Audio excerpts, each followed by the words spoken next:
Kamusta naman ang itsura ko, Ito talaga, oh.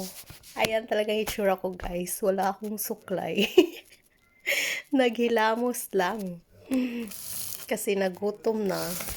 Maaga kami nagising actually.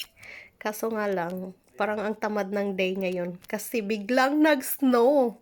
Yung snow na hindi maka-move on, hindi makaalis-alis. Kaya food trip uli.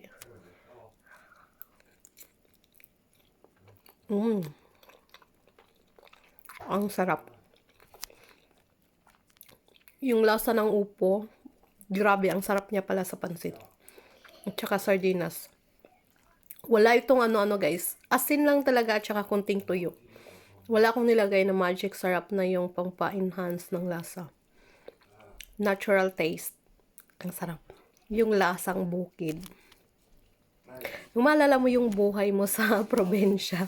Yung ganun. Kain tayo.